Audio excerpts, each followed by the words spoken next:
I found from a very early age that this stuff was really hardwired.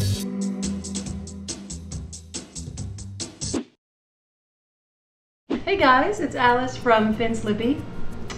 Why can't I see any? Oh, sorry, I forgot that I had this on. I was just playing with Henry. Here's a monster, and then we were playing a little football. Do you try to fight against the notion that boys only like to do certain kinds of games and girls only like certain kinds of things? As for us, I found from a very early age that this stuff was really hardwired. I got a baby doll for him because I was like, you know, I want to let him explore his nurturing side. And it was like I gave him a workbook of trigonometry. He was just like, what do I do with this? Bang, bang, bang. My mother did get Liam when he was 3 years old. She got him a baby doll. And just because she wanted to see, it was an experiment. She wanted to see what he would do with this baby doll. And I was all like, at your own risk, he's gonna tear it up. And the first like 5 seconds that he had it, he body slammed it, and then he and one of his friends kicked its head around the hardwood floors like a ball. I loved what you said, Alice, about it being hardwired, the sort of propensity of the different genders to be attracted to different things. You know, I mean, the stuff where, you know, girls like pink, boys like blue, or whatever, that part of it really doesn't bother me.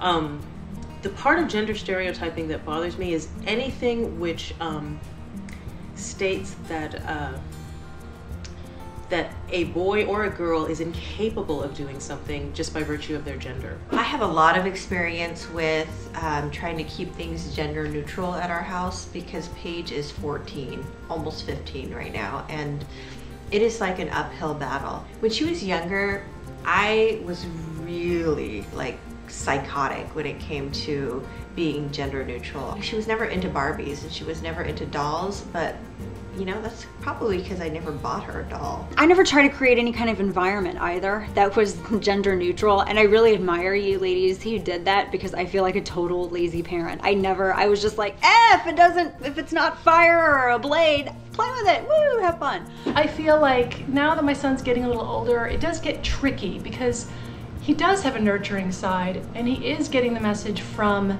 everything around him that that's sort of not okay. It's like every girl commercial is like princesses and unicorns and let's take care of the baby, and every boy's commercial is like kill, extreme killing. Agreed. I think that there's a certain amount of gender stereotyping just all around us. As a matter of fact, the other day, a couple of days ago, we went to go meet Alex's teacher and to get a tour of her new school. The PTA was talking and they kept saying things like, if you want to volunteer for room mom, and the room was probably a third dad. And I'm like, why can't dads register to be room dad? The other thing I used to worry about, aside from female gender stereotypes, was the dreaded Asian female gender stereotype. You know, subservient, obedient, you know, girly girl who was not able to think for herself. How do you deal with them with your family? Do you try to fight against the notion that boys only like to do certain kinds of games and girls only like certain kinds of things?